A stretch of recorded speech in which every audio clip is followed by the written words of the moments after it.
Good morning sir. Good morning, all of you. Yes.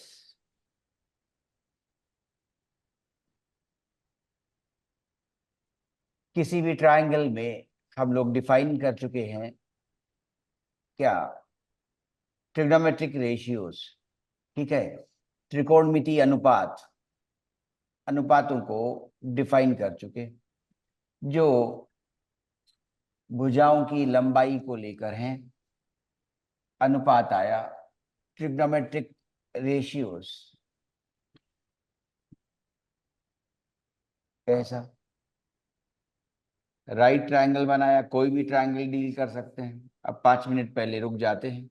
Perpendicular, ये base माना है तो ये बेस एंगल यहीं पर है, जिसको बेस माना, ठीक है, वो थीटा है। एंगल का नाम दिया है थीटा। थीटा माने एंगल नहीं, ठीक है। ये 90 डिग्री, ठीक है। तो जो डिफाइन कर चुके थे वो फिर से कह रहे हैं साइन थीटा। क्या? पूरा नाम भी लिख चुके थे, ठीक है, साइन थीटा। तो पूरा नाम साइन ई और लग रहा है sine theta perpendicular upon hypotenuse. Cos theta ये प्राइमरी थे, base upon hypotenuse. Tan theta, tangent theta इसका पूरा नाम था, ठीक है। टेंजेंट थीटा जो सरल नाम में गया तो टैन थीटा बना। वो sine theta by cos theta defined है। Sine theta by cos theta defined था। ये प्राइमरी रेशियोज। अब यहाँ से सेकेंडरी रेशियोज शुरू हुए और इनके रेसिप्रोकल रेशियोज, ठीक है। तो सेकेंडरी या रेसिप्रोकल तो 1/sin थीटा, याद रहे कितना, cosec theta. 1/sin theta is cosec theta आ गया, ठीक है। 1/cos theta is sec theta, ठीक है। 1/tan थीटा इज, इसी ऑर्डर में ज्यादा याद रहता है, कोसेक सेक कॉट। जैसे साइन कॉस टैन बोलते हो, कोसेक सेक कॉट, ठीक है।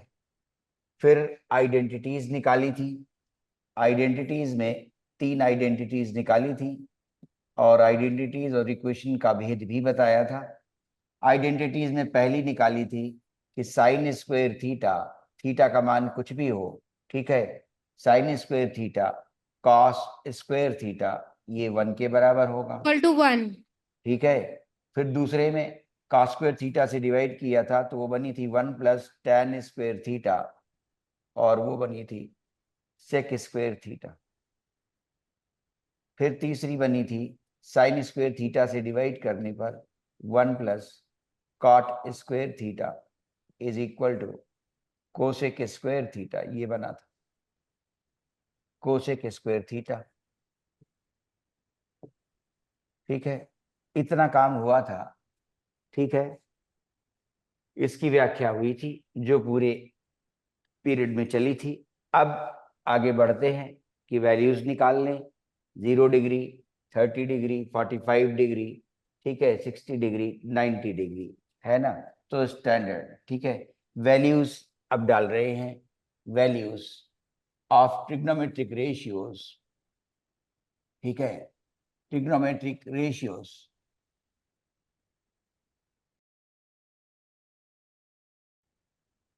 ट्रिग्नोमेट्रिक रेशियोज, ठीक है, on standard angles. Standard angles पर ले रहे हैं, ठीक है। तो कैसे निकालेंगे इसे देखें जल्दी से। क्या? पहले निकाल रहे हैं इक्विलेटरल ट्रायंगल से, देखिए क्या बनता है, उसे देख रहे हैं, ठीक है।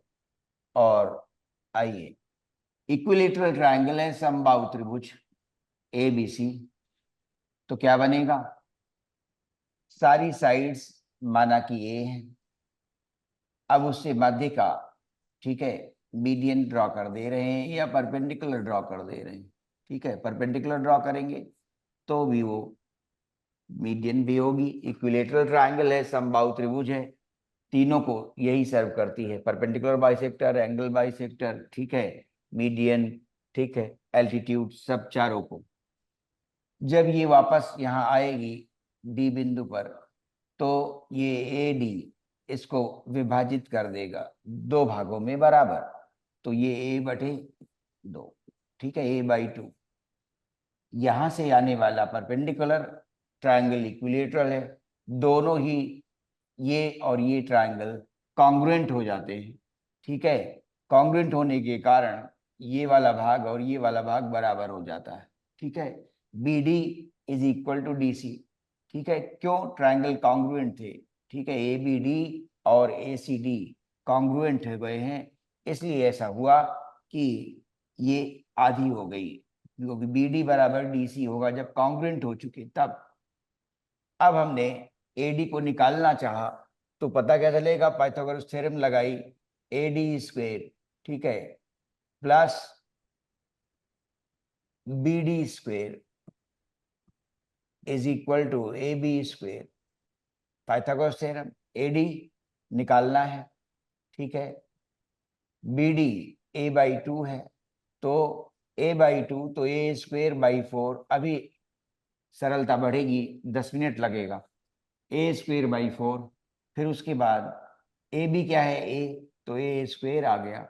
तो अब हमें ए डी का मान मालूम चलेगा, a² - a²/4 इज 3/4 a² हो जाएगा। एक में से 1/4 चले गए, 3/4 बचे, तो ए डी बराबर आ गया √3/2 ए। तो याद भी आ जाएगा अब कि इक्विलेटरल ट्रायंगल में जो परपेंडिकुलर बनती है, हाइट बनाई जाती है, ठीक है, बेस पर, वो कितनी होती है? √3/2 ए के बराबर, जहां ए क्या है? साइड की लेंथ है, तीनों साइड बराबर है, ठीक है। अब आइए लिखते हैं कि यहाँ एंगल देखिए क्या बना, 60 डिग्री है ना? बोलो, क्योंकि इक्विलेटरल ट्रायंगल है, समबाहु त्रिभुज है, इसलिए 60 डिग्री है। 60 डिग्री, तो पहले अब साइन साइन 60 डिग्री क्या मान निकलेगा? परपेंडिकुलर अपॉन हाइपोटेन्यूज, लंब बटे कर्ण। लंब कितनी निकली? √3/2 ए के बराबर, अपॉन ए बी कर्ण, हाइपोटेन्यूज ए, कैंसिल हुआ, वैल्यू आ गई √3/2 के बराबर। साइन के बाद cos 60, ठीक है। cos 60 बेस अपॉन हाइपोटेन्यूज कहा गया था cos को, तो बेस कितना है? बी डी, और वो हाफ a/2 आया यहाँ पर, तो a/2, और उसके बाद फिर से कर्ण a, कितना बचा? a कैंसिल हुआ, हाफ बच गया, ठीक है। तो tan 60 sin 60 बाई cos 60 बना, tan 60 sin 60 by cos 60, sin 60 by cos 60, 2 cancel हुआ, √3 बच गया, ठीक है।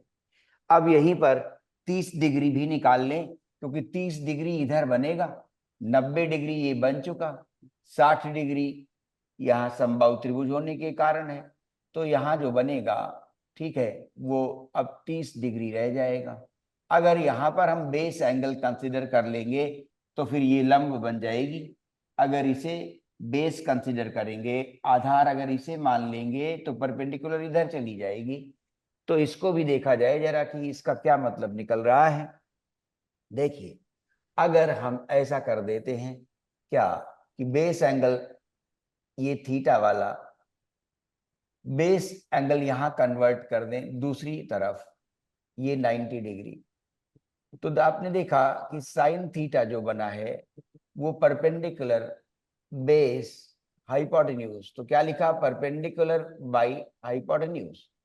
कॉस थीटा हमने लिखा base upon hypotenuse, tan theta हमने लिखा sign theta by cos theta, H cancel हुआ, वी आर गेटिंग p/b, ये मिल गया। अब हम फाई ये किस पे लिखे हैं? बेस एंगल थीटा पर। बेस एंगल क्या रखा है? बेस एंगल रखा है थीटा। अब अगर हम बेस एंगल कितना रख दें?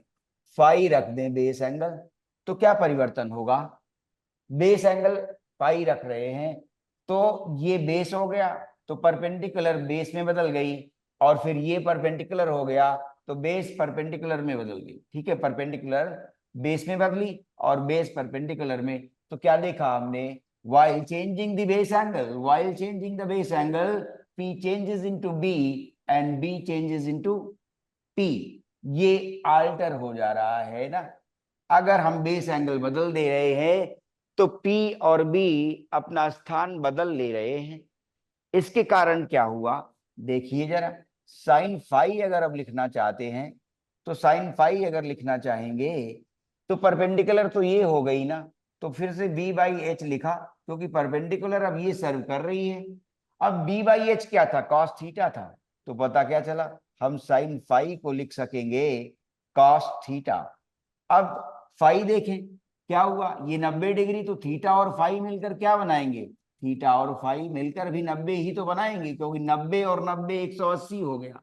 यहां से पता चला कि फाई क्या होगा, 90 डिग्री माइनस थीटा रह जाएगा, 90 डिग्री माइनस थीटा रह जाएगा। तो अब फाई की जगह हम क्या लिखेंगे, साइन ऑफ फाई की जगह मैं लिख रहा हूं क्या, देखिए जरा, फाई की जगह मैं ला रहा हूं क्या, 90 माइनस थीटा। ठीक है, तो 90 माइनस थीटा ला रहे हैं। ठीक है, तो 90 माइनस थीटा लाए तो क्या हो गया, कॉस थीटा हो गया। ठीक है, तो ये देखा हमने कि अगर साइन 90 माइनस थीटा बना तो कॉस थीटा हो रहा है।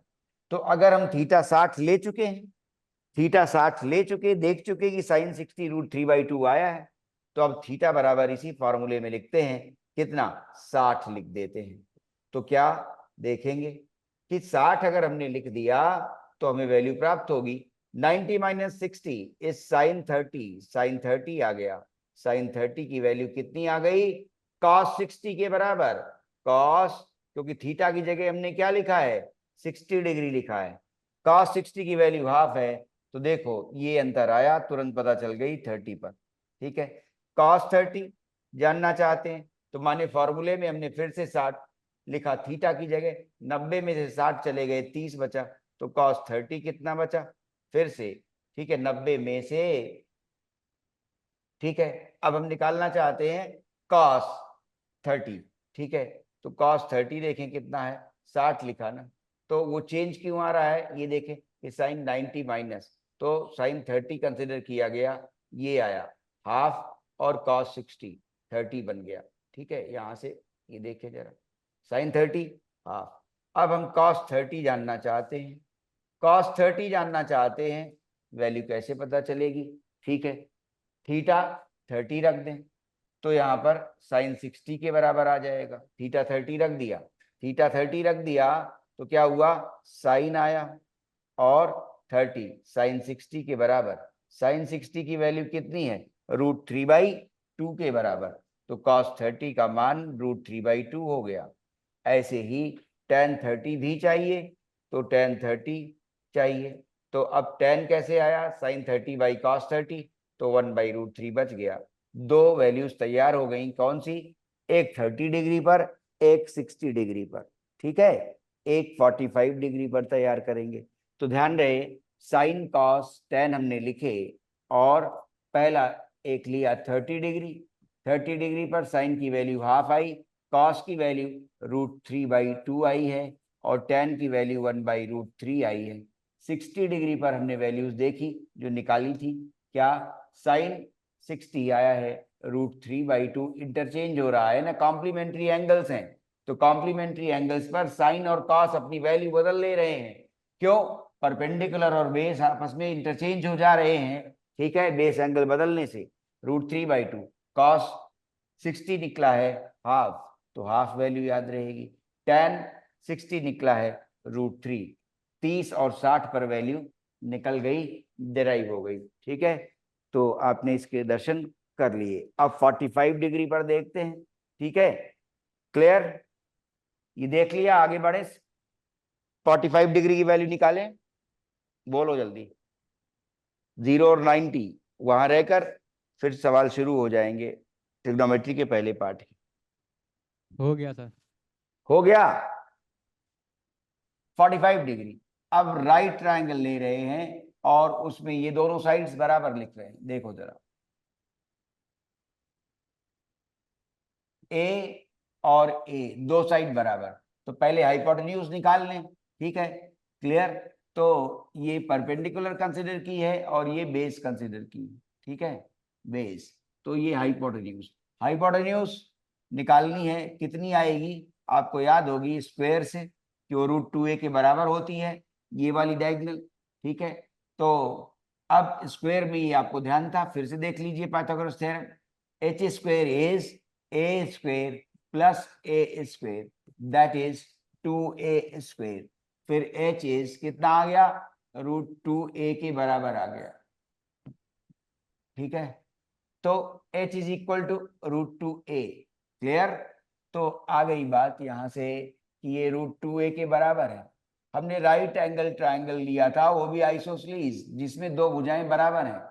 तो जब बराबर हैं भुजाएं तो आपको थ्योरम याद होगी 9th क्लास से कि जो बराबर भुजाओं के सम्मुख कोण होते हैं वो बराबर होते हैं। तो जब ये 90 डिग्री है, ठीक है, तो जो ये दोनों भुजाएं बराबर हैं तो इनके सम्मुख कोण बराबर होंगे। Angles opposite to two equal sides in isosceles triangle are always equal, वो हमेशा इक्वल होंगे।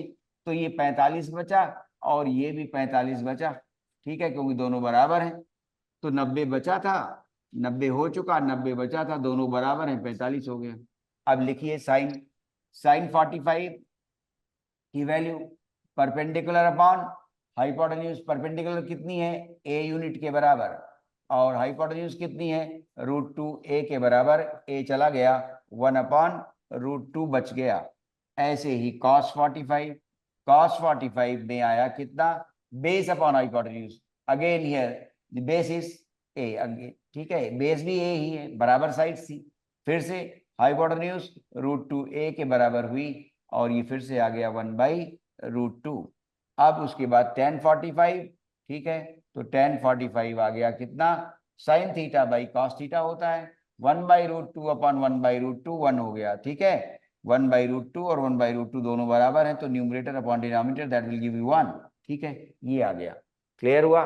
तो sin 45, cos 45, tan 45 भी याद हो गया। अब देखिए पहले 0 डिग्री और उसी से 90 डिग्री निकाल लेंगे, ठीक है। 0 डिग्री, 0 डिग्री पर कैसे देखें, चलो ऐसे। तो देखिए अगर हमने थीटा इतना बड़ा लिया तो ये उसका परपेंडिकुलर है लंब, और ये हाइपोटेन्यूज r, सर्कल की त्रिज्या, और ये परपेंडिकुलर, ठीक है। तो अभी हम जो साइन थीटा ले रहे हैं वो कितना आया, sine theta perpendicular upon r। अब हम थीटा छोटा करने जा रहे हैं, देखिए थीटा छोटा कर रहे हैं, ये आया, उस समय परपेंडिकुलर ये हो गई, छोटी हो रही ना, देखो ध्यान से देखना, हमने थीटा को छोटा किया, अब थीटा इतना रह गया। जब छोटा कर रहे हैं तो परपेंडिकुलर और छोटा हुआ, फिर से और छोटा कर रहे हैं, अब यहां ले आए तो परपेंडिकुलर कहाँ हुआ, और छोटा हो गया, ये आ गया। तो जैसे जैसे हम क्या कर रहे हैं कि थीटा आगे बढ़ता जा रहा है और 0 हो रहा है, देखो जरा, जब हम थीटा को 0 कर देंगे तो देखो परपेंडिकुलर पहले ये थी, फिर ये थी, फिर ये थी, और थीटा छोटा करते चले जा रहे हैं, तो परपेंडिकुलर धीरे धीरे आके न्यूनतम हो जाएगी शून्य के पास, ठीक है। तो धीरे धीरे क्या होगा कि परपेंडिकुलर शून्य पर चली जाएगी, परपेंडिकुलर रहेगी ही नहीं, ट्रायंगल मिट जाएगा। देखो जरा ध्यान से कि मिट जाएगा ट्रायंगल, ये देखना है, ठीक है, कैसे होगा ऐसा, इसे देखना है, ठीक है। मान लो ये हाइट थी, फिर देख लो एक बार कि क्यों ऐसा हो जा रहा है। अब हम थीटा, यहाँ थीटा है ये, छोटा कर रहे हैं, देखो अब इतनी बड़ी परपेंडिकुलर बची, फिर उसके बाद थीटा और छोटा किया, अब परपेंडिकुलर इतनी बड़ी बची, थीटा और छोटा किया, परपेंडिकुलर इतनी बची। तो आप देख रहे हैं कि थीटा जैसे छोटा होता जा रहा है, ठीक है, परपेंडिकुलर भी छोटी होती हुई शून्य की ओर बढ़ गई, ठीक है। तो साइन क्या होगा, साइन अगर हम 0 डिग्री ले लें तो परपेंडिकुलर अपॉन हाइपोटेन्यूज जब लिखेंगे तो परपेंडिकुलर शून्य हो चुकी होगी, और हाइपोटेन्यूज तो रेडियस के बराबर ही है यहाँ पर बार बार, ठीक है, तो हाइपोटेन्यूज अगर h है या r है, कुछ भी है, ये शून्य रहा तो साइन जीरो की वैल्यू जीरो हो गई। अब यही देखिए कि कॉस जीरो की वैल्यू क्या होगी, देखा ना आपने, क्यों जीरो हो गया, ये परपेंडिकुलर छोटी होती गई और अंततः मिट गई, परपेंडिकुलर छोटी होती गई और अंततः मिट गई, शून्य हो गई, इसलिए साइन जीरो का मान जीरो आ गया। अब कॉस जीरो देखिए, पहले बेस इतना था, फिर जब हमने थीटा और छोटा कर दिया तो बेस और बड़ा हो गया, यहां तक आ गया, फिर हमने थीटा और छोटा किया तो बेस यहां आ गया, धीरे धीरे बेस बढ़ता जा रहा है। तो यहां पर फिर से ध्यान दें कि परपेंडिकुलर छोटी होती हुई मिट गई और बेस बढ़ता गया, बेस बढ़ता गया और बढ़ते बढ़ते आर के बराबर हो गया, बढ़ते बढ़ते रेडियस के बराबर हो गया। देखो बढ़ रहा था, बढ़ रहा था, बढ़ रहा था, बढ़ रहा है। तो धीरे धीरे हमने पाया कि बेस रेडियस के बराबर हो जाता है। तो cos 0 डिग्री जब आप लेंगे तो बेस अपॉन आप हाइपोटेन्यूज लिखेंगे, लेकिन हाइपोटेन्यूज भी रेडियस के बराबर है और बेस भी रेडियस के बराबर ही है, तो रेडियस अपॉन रेडियस आ गया। क्या आया, बेस भी रेडियस हो गया और हाइपोटेन्यूज तो रेडियस ऑलरेडी है, r upon r is equal to 1। तो cos 0 का मान आपने देखा 1 के बराबर है। ठीक है, तो फिर tan 0 अपने आप अब आ गया कि tan 0 मान क्या होगा, सीधी सी बात, tan 0 का मान साइन 0 अपॉन cos 0, साइन 0 पहले से 0 है और cos 0 का मान आया है 1, सो 0/1 इज 0। ठीक है, 0 डिग्री पर वैल्यू ऐसे निकली थी। अब जो हम लोगों ने फॉर्मूला सीखा साइन 90 माइनस थीटा का, उसे देख लीजिए, फिर रिपीट कर देते हैं और उन्हें फिर से देखिए, सुनिए, समझिए और फिर दोबारा पूछ लीजिएगा। तो साइन 90 माइनस थीटा हम लोगों ने पढ़ा cos theta, cos 90 minus theta, क्योंकि परपेंडिकुलर बेस में बदल रहे हैं तो कॉस फिर साइन में चेंज हो गया, साइन थीटा। ठीक है, क्लियर। तो साइन और कॉस जरा हम देखें फिर से। अब हम थीटा क्या ले लें, हमें 90 डिग्री पर और वैल्यूज चाहिए, तो हम थीटा 0 ले सकते हैं। थीटा अगर 0 लें तो बात बन जाएगी, क्योंकि साइन 0 पता चल चुका है, कॉस 0 पता चल चुका है, और ये फॉर्मूले जो अभी निकाले थे साफ पता चलेगा। अगर थीटा का मान 0 लिख देंगे तो साइन 90 का मान आ जाएगा। ठीक है, इसमें थीटा का मान 0 लिखिए, साइन 90 बाईं तरफ और दाईं तरफ कॉस 0, कॉस 0, कॉस 0 कितना है, कॉस 0 आ चुका, हम लोग वैल्यू निकाल चुके, कॉस 0 का मान 1 के बराबर है, तो साइन 90 का मान 1 के बराबर हो गया। अब हमें चाहिए कॉस 90, थीटा का मान 0, तो कॉस 90 हमने देखा साइन 0, थीटा 0 रख रहे हैं तो साइन 0 ले रहे हैं, साइन 0 का मान हम लोग निकाल चुके, दैट इज 0। तो फिर से पता चला क्या आई वैल्यू, 0। अब हमें चाहिए tan 90, तो tan 90 देख लें, साइन 90 अपॉन कॉस 90। ठीक है, तो जब 11वीं में ग्राफ बनाएंगे या 10वीं में सब्जेक्ट की गहराई मान लो पढ़ते पढ़ते बढ़ गई तो फिर बहुत सारा 11वीं का काम 10वीं में आ जाता है। साइन 90 कॉस 90, ठीक है, साइन 90 इज 1, 1 अपॉन 0।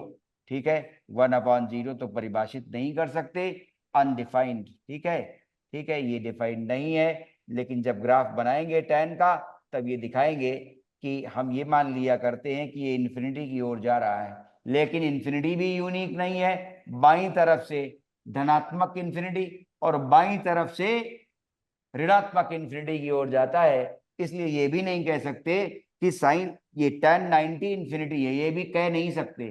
ठीक है, लिमिट एग्जिस्ट नहीं करती, लिमिट एग्जिस्ट नहीं करती। ठीक है, जब 90 की ओर पहुंचते हैं तो बाईं तरफ से धनात्मक ऊपर जाता है इन्फिनिटी की ओर और दाईं तरफ से ऋणात्मक नीचे की ओर जाता है।